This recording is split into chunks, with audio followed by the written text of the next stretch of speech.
Yes, students, today we are going to begin with the chapter number 2 of the novel A Tale of Two Cities by Charles Dickens. And the title of the chapter number 1 is Recalled to Life. And the title of chapter number 2 is The Shoemaker. Let's begin. Some days after Miss Manette and Jarvis Lorry's meeting, something happened in the district of Saint Anthony at Paris.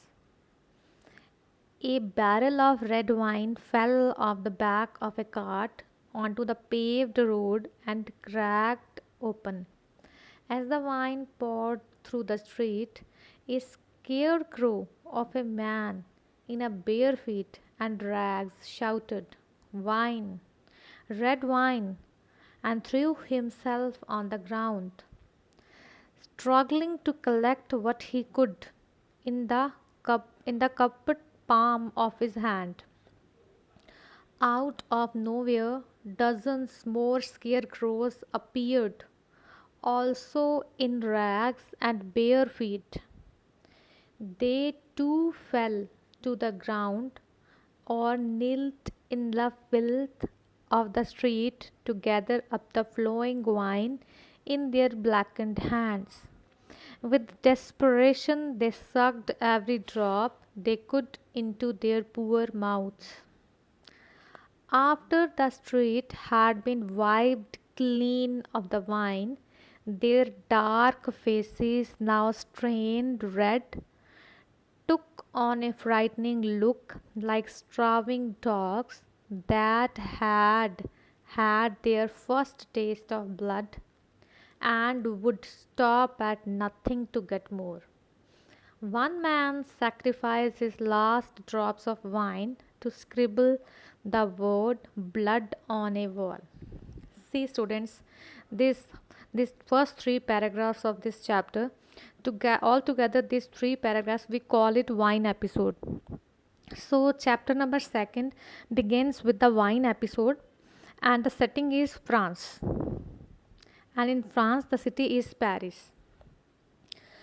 What is the scene? The scene is, before explaining the scene to you people, I want you people to pay attention here to barrel. Barrel means a container made up of wood and metal. And one more term, that is scarecrow.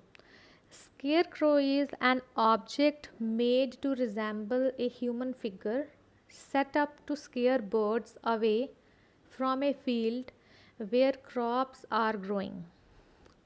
So, Dickens described the poor man in the streets of Paris as scarecrows because the condition of the poor people was very bad, as they were exploited badly by the rich people. They were unable to fulfill their basic needs like food, clothing, and shelter.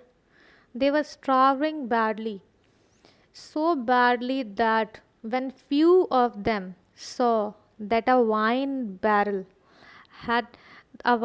had dropped on the ground and the wine was spread over the road, they all tried to collect it with their dirty hands and licked it from the road.